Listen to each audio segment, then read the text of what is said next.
C'est pas moi, c'est les courants d'air. La journée commence mal pour le professeur Pluck. Un courant d'air a fait s'envoler tous ses documents de recherche sur la tour de l'horloge.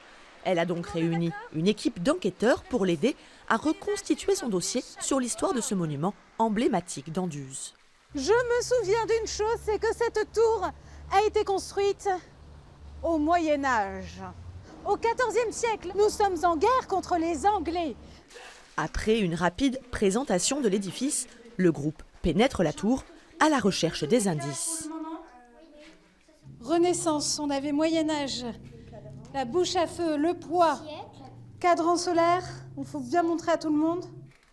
Chaque étage recèle son lot d'énigmes, prétexte à la découverte de l'histoire mouvementée de ce site classé au monument historique. Louis XIII et son conseiller Richelieu qui va demander à ce que les protestants de la ville d'Anduze détruisent tous les remparts.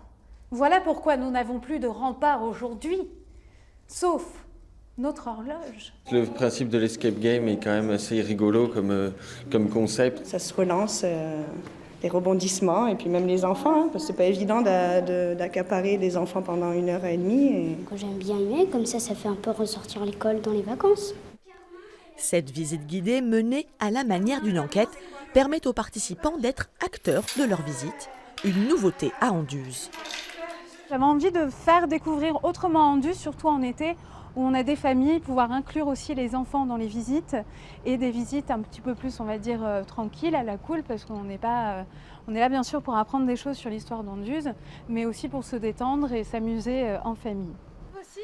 À l'issue de l'aventure, les enquêteurs méritants ont le privilège d'accéder au sommet de la tour, avec sa vue imprenable sur la ville et les Cévennes, 22 mètres de hauteur pour près de 700 ans d'histoire.